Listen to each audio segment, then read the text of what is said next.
Boa tarde, docente. Meu nome é Márcia Mata. Estou aqui para apresentar o relatório de gestão e contas da ENTEC Limitada. A estrutura do meu trabalho é a que está aqui, onde irei falar da gestão, da gestão da empresa, a contabilidade e a fiscalidade e, por fim, a conclusão. Agora vou falar da gestão. Dizer que a ENTEC Limitada tem como sede na Rua dos Desportistas, número 123, no Jati 5. E a atividade comercial da mesma é a venda de equipamentos informáticos. Os participantes do capital são a Márcia Mata e a Nasma Luiz Tesoura, onde cada um dos participantes entrou com 50%, que é os 500 mil cada participante. A Márcia tem o cargo de contabilista e a Nasma Tesoura como gestora. E dizer também que a estrutura orgânica da ENTEC adotou uma estrutura hierárquica do tipo linear, que é comum muitas das vezes em empresas pequenas onde não há diversificação de trabalho. Então, cada departamento executa tarefas específicas e bem definidas. E uma das vantagens desse tipo de estrutura hierárquica do tipo linear é que a autoridade é única, mais simples e econômica e facilita a utilidade de comando e disciplina. E a nossa estrutura é essa, onde temos a direção como principal e após isso temos o departamento financeiro, o departamento de recursos humanos e por fim o departamento comercial. A análise transacional é a seguinte: nós temos alguns concorrentes, ou o nosso fornecedor é a Moz Online Commerce, e os nossos concorrentes ou concorrentes da ENTEC Limitada são a Evangelic Tech e a AS Computer Universo. Os stakeholders são os bancos, o Banco SPI e trabalhadores. Os clientes são o Estado, o mercado online e as ONGs. Dando continuidade com a apresentação do relatório, vamos falar da análise SWOT, onde temos as forças, as fraquezas, as oportunidades e as ameaças. Na força, nós temos uma infraestrutura satisfatória, o foco na satisfação do cliente sempre e produtos com relevância tecnológica. A nossa fraqueza é a venda de outras marcas, onde abre-se uma nova empresa dentro do mercado, o capital ali é falta de instalações. As oportunidades é a evolução do mercado e novas tecnologias a serem ofertadas. E maiores ameaças que nós temos são os impostos elevados, os produtos sucedâneos, a entrada de fortes concorrentes e mais. A formulação estratégica da ENTEC primeiro vamos falar da nossa visão como ENTEC, da nossa missão, que é fornecer a solução tecnológica inovadora e de alta qualidade, garantir o melhor desempenho e confiabilidade em equipamentos informáticos. E temos como visão de longo prazo que essa é referência no mercado de equipamentos informáticos. E os nossos valores são a responsabilidade social, a inovação, o respeito e comprometimento com os nossos clientes. Falando do nosso marketing mix, que são os produtos na qual a ENTEC vende. Nós temos o laptop HP Core, o desktop, o teclado, a impressora e o laptop Lenovo Core. Nós temos os preços acessíveis que são da praça, né? Temos o 56, 353, que é do laptop e mais. Em relação à contabilidade, vamos fazer a análise do balanço. A análise financeira de uma empresa consiste sempre em avaliar o equilíbrio financeiro, as necessidades de financiamento da atividade e a situação da tesouraria. Os dados para a análise financeira são retirados do balanço que a empresa disponibiliza para um ou mais anos. Tanto que aqui temos N mais e N menos 1. E o processo de análise financeira efetua-se através de rácios, de alavanca financeira ou de solvabilidade, a liquidez da própria estrutura. A utilização desses rácios permite compreender até que ponto os meios financeiros empregues pela empresa são adequados à manutenção do seu desenvolvimento estável e lhe permite fazer face aos seus compromissos à medida que vençam. Então, temos aqui os ativos não correntes no ano N e no ano N-1 e junto com as suas variações. Acredito que está claro o quadro. Dando continuidade na análise do mapa de demonstração de resultados, esta análise econômica também é designada por análise como uma análise dinâmica, né? Tem como objetivo analisar a capacidade de uma empresa em gerar lucros e remunerar os capitais investidos para vários períodos.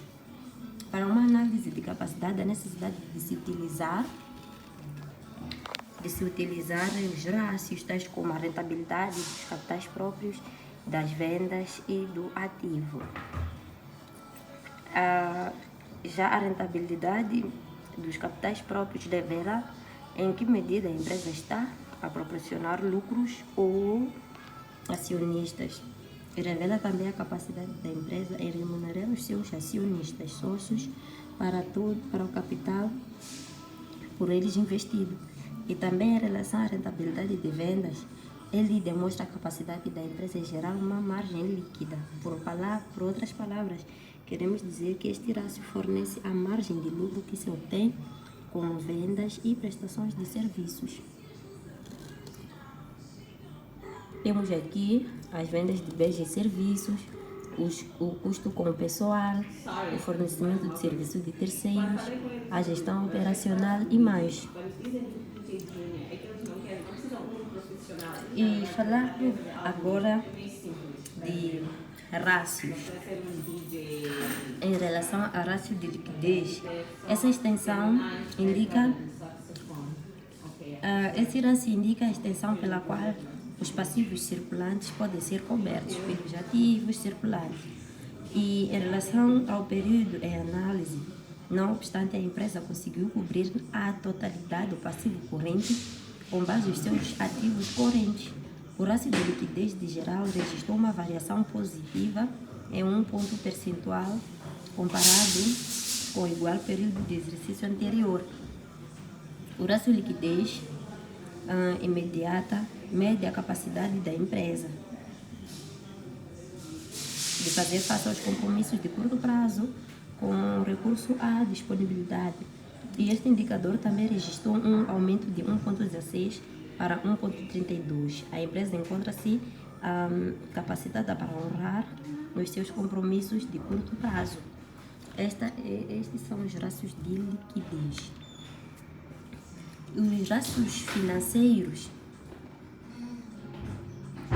evidenciam uma evolução favorável da estrutura de capitais da empresa, onde os períodos N-1 e N. No período N-1, o grau de autonomia financeira situou-se em 0,16, valor que lhe revela uma forte dependência de capitais alheios. No entanto, considerando um valor de referência adicional fornecido a 0,18, verifica-se que a empresa apresentava uma posição reduzida de capital próprio face ao total ativo. E no período N, observa-se uma melhoria significativa com o grau de autonomia com o grau de autonomia a aumentar para 0,30, refletindo o reforço de participação de capitais próprios na estrutura financeira. E esta evolução corresponde a uma variação positiva que contribuiu para uma maior estabilidade financeira da empresa e, consequentemente, o grau de dependência diminui a 0,84 em N-1 para 0,70 em N, traduzindo uma redução de peso de dívida no financiamento das operações da empresa. A diminuição da participação de capitais alheios indica um menor risco financeiro e reforça a capacidade da empresa em sustentar-se com recursos próprios. E relativamente ao grau da solvabilidade, no período de N-1, o rácio situou-se em 0,19, onde o valor inferior a 1 evidenciando que o patrimônio líquido não era suficiente para cobrir o total das responsabilidades perante terceiros. Esta situação sugere fragilidade financeira na empresa e limita a capacidade de cumprimento das obrigações. E no período N, o rácio aumentou para 0,42, demonstrando melhoria relevante, significativa neste caso, embora ainda abaixo de 1. Este valor indica que a empresa reforçou a sua posição patrimonial e apresenta maior capacidade em fazer face aos compromissos assumidos quando comparado com o período anterior, período N-1 neste caso. E os rácios de rentabilidade, aqui, esses indicadores da rendibilidade, permitem fazer uma análise econômica da empresa, demonstrando se houveram lucros ou prejuízos durante o processo ou percurso econômico da atividade e possibilitando uma análise próspera e futura para a empresa, verificando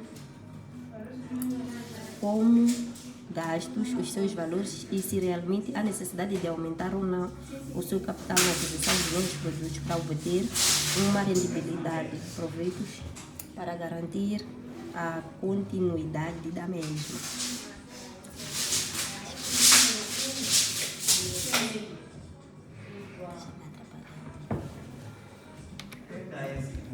E em relação à análise fiscal,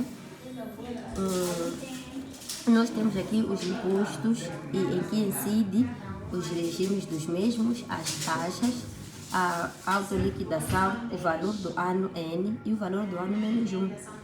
E o IVA, nós todos sabemos que incide sobre a transmissão de bens e está no regime normal e a sua taxa é 16%. E temos aí o valor do ano N e o ano -1. E também temos o IRPS, na qual incide sobre o valor global anual dos rendimentos singulares e o seu regime da contabilidade organizada. E temos aí também o modelo 19, que é preenchido, e temos aí também os valores do ano N. E por fim temos o IRPC, na qual incide sobre o rendimento global de pessoas coletivas e o regime de contabilidade organizada e a sua taxa de 32% e o seu modelo preenchido, ou que deve ser preenchido em modelo 22. E em relação à conclusão, o presente trabalho teve como objetivo apresentar o relatório de contas da empresa do exercício corrente, de modo a fazer uma análise que foi o desempenho econômico financeiro da empresa no âmbito da cadeira de simulação empresarial, aplicando na prática conhecimentos adquiridos no decorrer do processo de aprendizagem. E foi possível concluir que a ENTEC Limitada teve um desempenho positivo em ambos os períodos em análise, tendo apresentado resultado líquido e positivo, em que as contas estão em conformidade com as normas aplicáveis no âmbito da preparação das demonstrações financeiras, não ferindo os princípios contabilísticos que devem ser adotados no processo de preparação de demonstrações financeiras. E obrigada.